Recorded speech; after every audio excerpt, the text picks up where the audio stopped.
Merci d'être avec nous. L'actualité du jour, c'est la brève visite que le président de la République, Ismaël Omar Guelleh, a effectuée ce matin à Deridawa, accompagné d'une délégation comprenant de 2 ministres, dont le ministre des Finances et ministre de l'Agriculture. À son arrivée à Deridawa, le président de la République et sa délégation ont été accueillis dignement à Deridawa par une forte communauté djiboutienne qui passe ses vacances là-bas.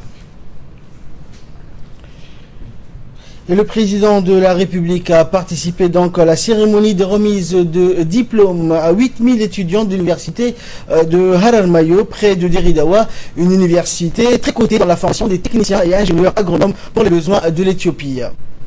Par ailleurs, le président a reçu le titre de docteur honoris causa.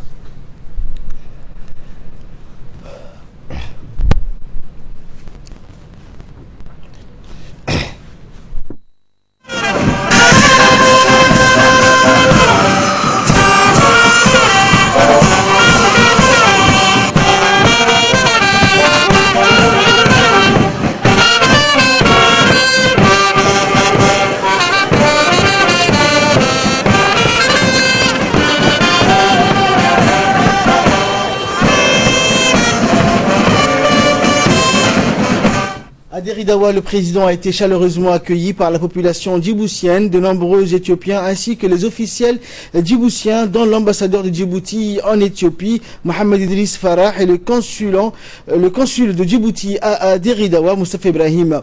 À cette occasion, des chants et danses folkloriques ainsi que les fanfares du collège de Deridawa ont accueilli en musique le président de la République et sa délégation. Et à l'instant, en direct sur la télé djiboutienne, Ayale Suleiman, le champion djiboutien, est en train de courir les 1500 mètres au jeu.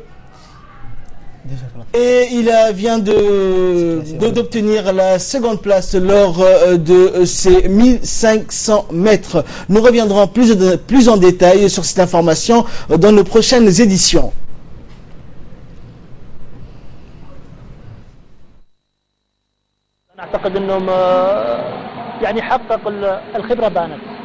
بالأمانة الخبرة بانت من كيبلغات سيلات مخلوفي أدى جميع جزئيات السباق كانت رائعة، وإن كان فيه تأخير تقريبا ثانية كاملة في رتم السباق إلى 1200. الأرنب الثاني لم يستطع الإكمال إلى 1200 واكتفى بال 1100.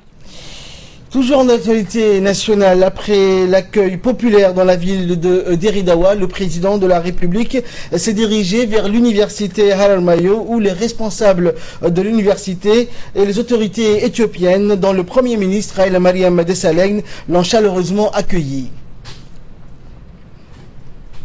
Le président a participé à la cérémonie de remise de diplôme aux 8000 étudiants suite à l'invitation des dirigeants et des étudiants de l'université de Haramayo pour sa contribution aux efforts pour développer l'agriculture. Cette université d'agronomie est située à 40 km de la ville de Deridawa. Les autorités éthiopiennes ont tenu à faire de notre président le principal invité d'honneur pour cette cérémonie de remise de diplôme. Ainsi, le président de la République devient le plus illustre invité qui prend part à cet événement très important pour l'Éthiopie. Un pays qui a modernisé son secteur agricole et qui a besoin de plus en plus de nouveaux ingénieurs et techniciens. Le président de la République a été accueilli à son arrivée à l'université Haramayo par le premier ministre éthiopien Haile Mariam Desalegn aux côtés des dirigeants de l'université. Par ailleurs, le président de la République a été nommé docteur honoris causa de l'université de Haramayo pour ses contributions à la promotion de l'agriculture, à l'intégration et l'amélioration des relations entre Djibouti et l'Éthiopie, ainsi que sa contribution à la consolidation de la paix et de la stabilité en Afrique. Le président de la République a participé aux côtés du premier ministre éthiopien Haile Mariam Desalegn et les responsables de l'université Haramayo à la remise de diplômes au milieu d'étudiants qui ont obtenu leur diplôme cette année. Notons aussi que Lougas de Zissa et les membres du gouvernement djiboutien ont aussi participé à la cérémonie de remise de diplôme. L'université de Haramayo est réputée dans la formation des cadres éthiopiens dans le développement de l'agriculture.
Et par la suite, le chef de l'État, Ismaël Omar Guelleh, a prononcé un important discours en anglais. C'est la langue dans laquelle étudient les étudiants dans cette université, et il s'est prononcé en ces termes.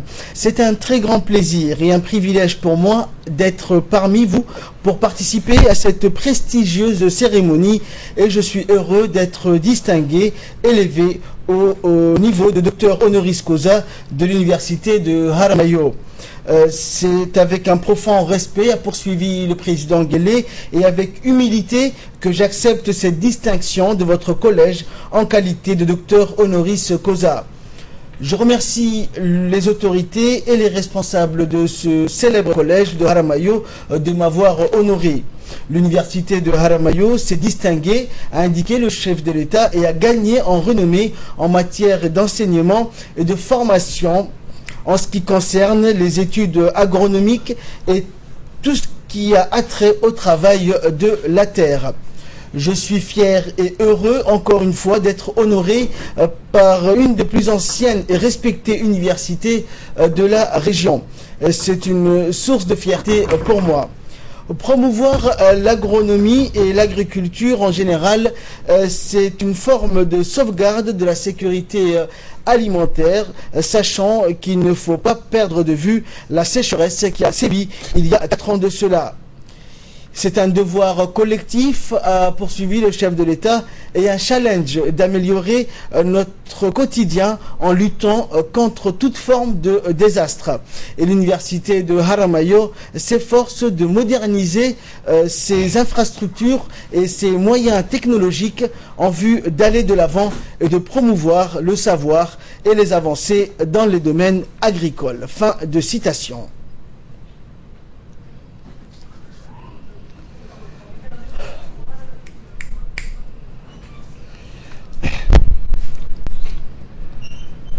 Of the greatest challenge we are facing. We must find solutions to issues such as technology and input availability, inadequate storing methods, livestock diseases, and soil infertility, among many others that make agriculture in our region challenging. As such, Haramaya University, since its creation as the Imperial Ethiopian College of Agriculture, has been at the forefront of innovation and research in agriculture engineering, as well as plant and animal sciences. Le chef de l'État Ismaël Omar Guelleh a regagné aujourd'hui en début d'après-midi la capitale après sa participation à la cérémonie de remise des diplômes de l'université d'agronomie de Haramayo qui fait beau neuf. Durant son déplacement, le président Guelleh était accompagné du ministre de l'économie et des finances Ilyas Moussa Dawale et du ministre de l'agriculture Mohamed Ahmed Awale. À son arrivée, il a été reçu à l'aéroport de Djibouti par le premier ministre, le président de l'Assemblée nationale, par les membres du gouvernement et le haut responsable civil et militaire du pays.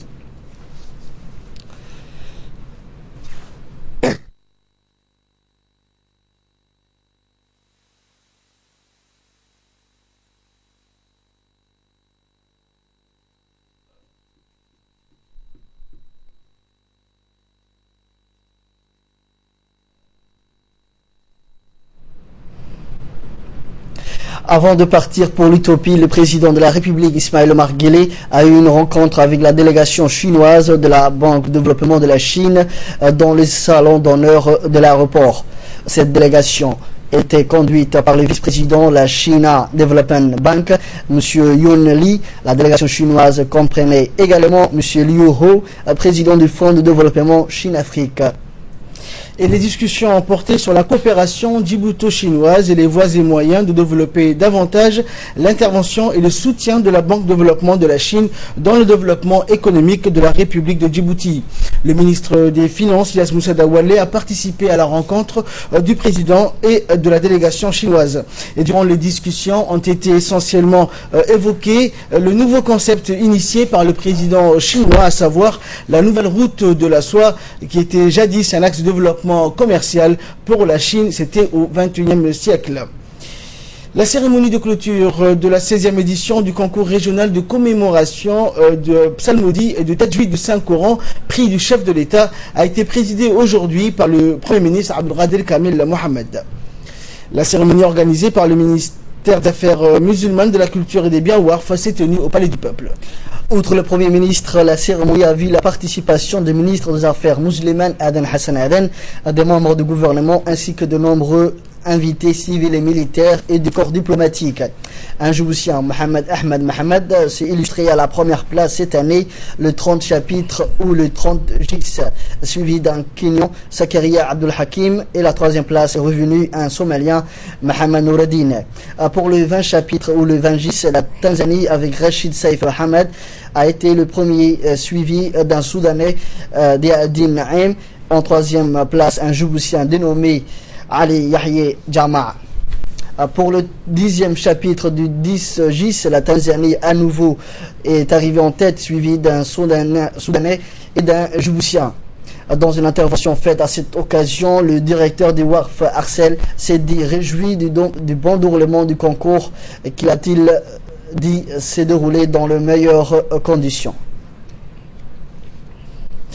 Et par la suite, le ministre des Affaires musulmanes, de la Culture et des Biens Warf, Adel Hassan Aden, a fait une importante allocution dans laquelle il a félicité notamment les lauréats du concours de récitation du Saint-Coran, et un Djiboutien s'est illustré en s'en classant premier des 30 chapitres. Le ministre a ainsi passé en revue l'évolution de ce concours qui est à sa 16e édition. La nouveauté cette année, c'est que les femmes ont pris part à ce concours. On l'écoute.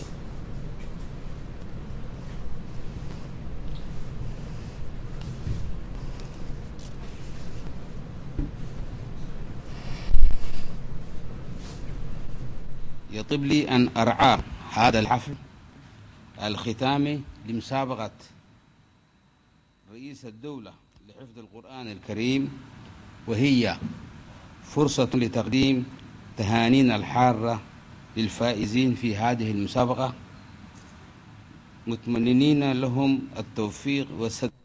أود في البداية أن أقول لكم رمضان مبارك وكل عام وأنتم بخير، وتقبل الله منا ومنكم صالح الأعمال في هذا الشهر الفضيل.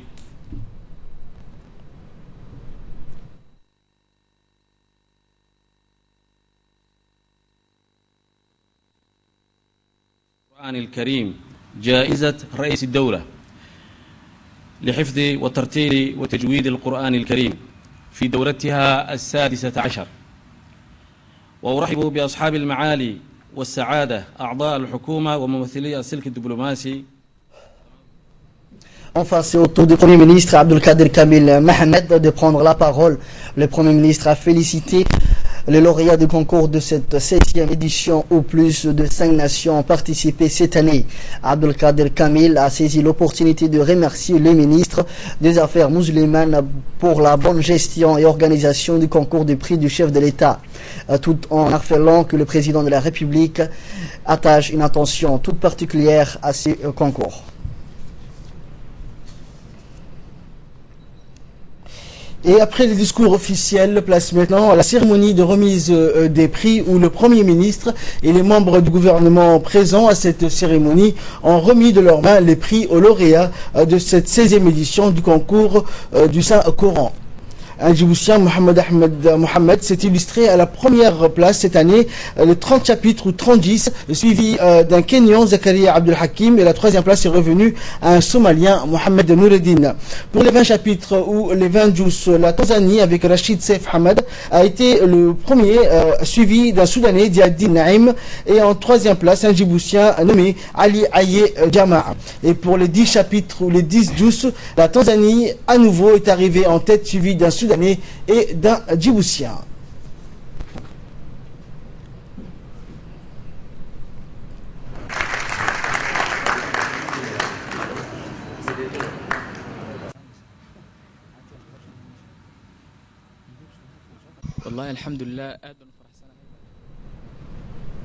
Autre nouvelle du pays, le ministre de la Santé, Dr Kassim Issa Ousmane, a réceptionné aujourd'hui un don des matériels composés notamment de 6 ambulances très équipées, ainsi que d'un lot de 6 tonnes de médicaments par le biais de l'ambassade de la Turquie, notamment de l'ambassadeur Hassan Yefouz.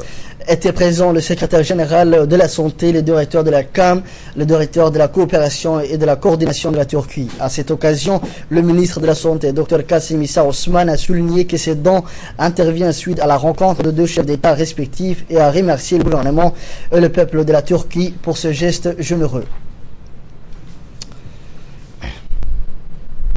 La visite est historique, c'est une rencontre historique. 2 chefs d'État. Ils ont montré que pour renforcer la coopération dans tous les domaines. Djibouti, à mon nom personnel, une bonne année, une bonne santé et un bon Ramadan.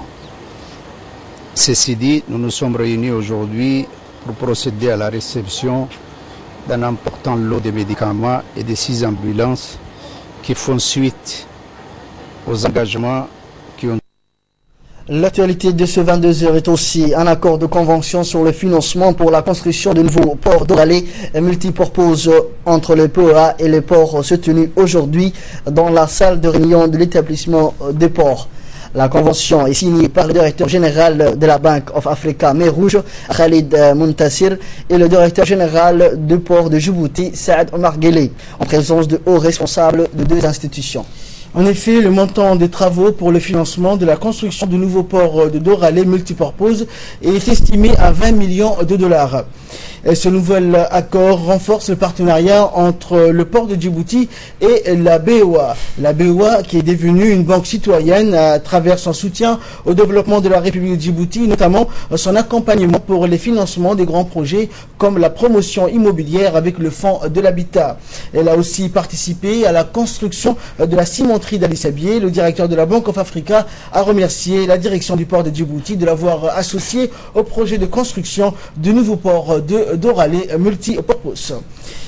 La délégation de la Banque d'investissement de la Chine est toujours à Djibouti. Après avoir rencontré le ministre des Finances et le président de la République, la délégation chinoise a rencontré ce matin, en fin de matinée, le président de l'autorité des ports, Aboubakar Omar Hadi, et ses proches collaborateurs. La délégation chinoise a eu des informations détaillées sur l'opportunité de développement et d'investissement à Djibouti. Cette délégation de la banque est en visite de prospection et elle a promis à l'investissement de futurs projets d'infrastructure selon le président de l'autorité, Aboubakar Omar Hadi.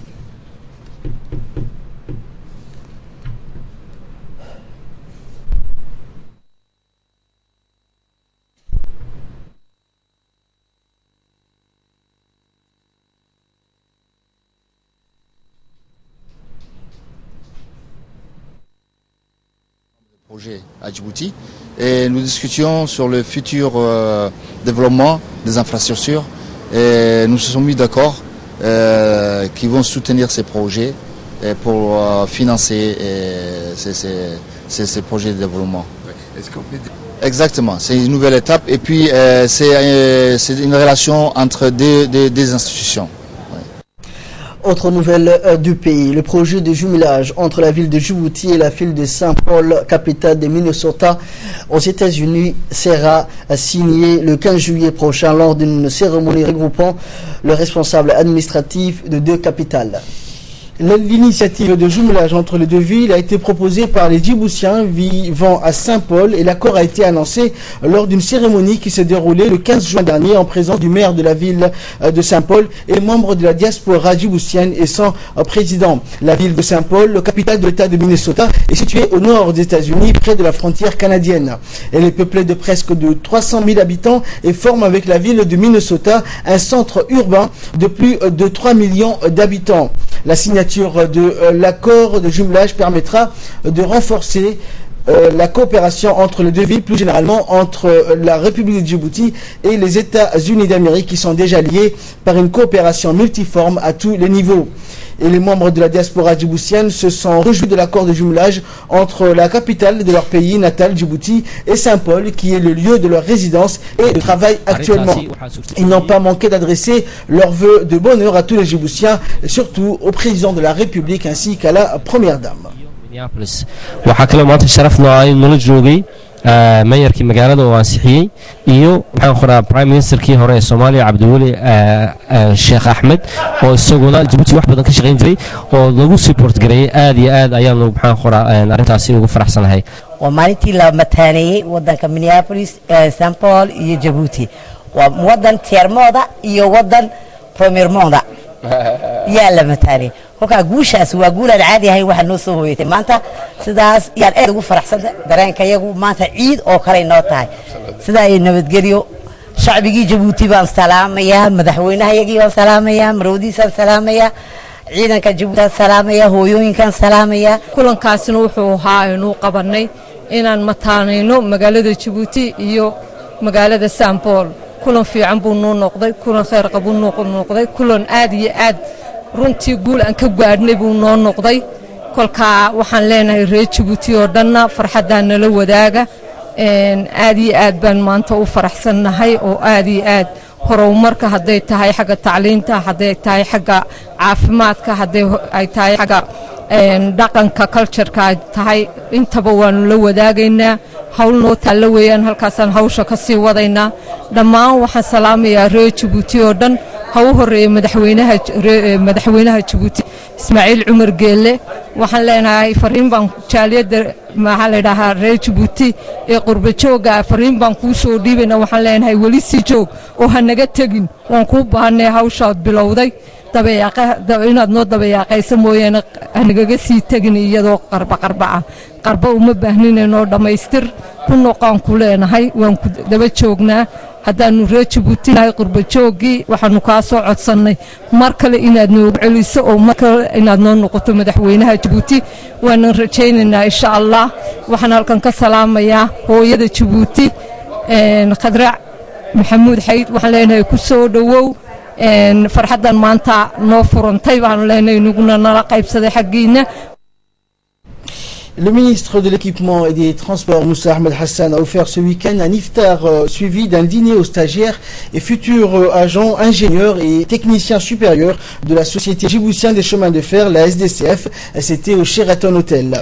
Ce futur cadre de la SDF, en nombre de 95 agents, doivent quitter Djibouti ce soir pour se rendre au Chine, à Djou Railway Technical and Vocational College, en vue de suivre un stage de formation accélérée de 6 mois.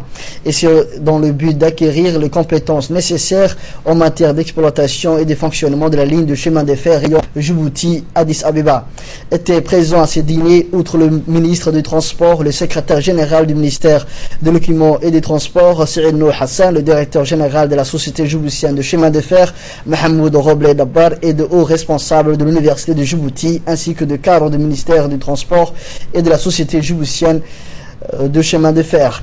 Rappelons que ce jeune stagiaire futur ingénieur de la SDCF ont été recrutés suite à un concours national organisé par le ministère de l'Équipement et des Transports en collaboration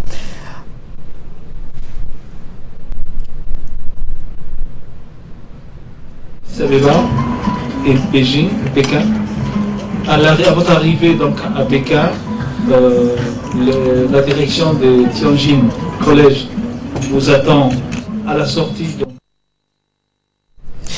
Et à l'occasion de cette soirée de futur collectif, le ministre de l'Équipement et des Transports a rappelé l'importance de cette formation et les défis à relever en rapport à ces nouvelles infrastructures ferroviaires. Je vous propose de l'écouter.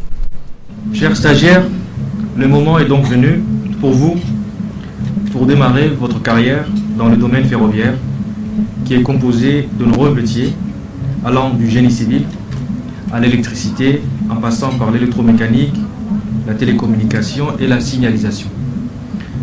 C'est un domaine du secteur des transports qui est appelé à prendre une grande place dans notre système de transport multimodal. Si le défi à relever est grand pour acquérir toutes les compétences nécessaires pour l'exploitation des lignes de chemin de fer, je suis persuadé que vous saurez être à la hauteur de cet enjeu, très important à la fois pour vous mais aussi pour notre pays, pour lequel la réussite du développement du transport ferroviaire est une priorité. Dans le cadre du développement du transport ferroviaire, la formation des futurs agents de la STCF tient une place centrale. C'est pourquoi le gouvernement a décidé, sur instruction du président de la République, d'investir dans la formation et envoyer une centaine de stagiaires dans un institut supérieur et spécialisé dans le domaine ferroviaire, plus particulièrement à Tianjin, en Chine, pour suivre une formation de 6 mois. Chers stagiaires, votre formation est financée entièrement sur le budget national. C'est la preuve de l'engagement du gouvernement d'investir dans le domaine de la formation et renforcer l'employabilité des jeunes diplômés issus de l'université.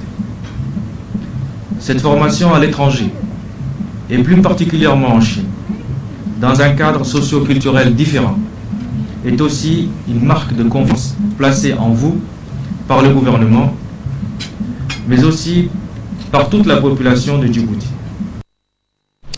Toujours dans l'actualité nationale, la Chambre de commerce de Djibouti a organisé jeudi dernier un photo collectif qui a réuni opérateurs privés, ulémas et cadres de la fondation Diwan al-Zakat. L'objectif de ces photos étant de sensibiliser les adhérents de la Chambre de commerce sur les collectes des zakats de l'année.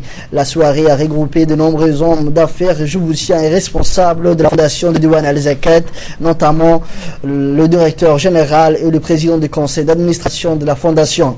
La zakat, un des 5 piliers de l'islam, est aussi une obligation religieuse que toute personne ayant les moyens doit s'acquitter. Et c'est une sorte de solidarité et un soutien aux franges vulnérables de la société musulmane. Et la fondation de Diwan al-Zakat poursuit depuis ces 15 dernières années avec une patience inépuisable de nombreuses activités pour que l'aspect de la société djiboutienne prenne conscience de l'importance des allocations et des ressources issues des zakats. Le président de la Chambre de commerce, Youssouf Moussa Dawale, à lors d'un discours inaugural à cette cérémonie, remercier les participants pour avoir répondu à l'invitation et d'inciter ces pairs de verser leur quota part des zakats de cette année au Diwan al-Zakat.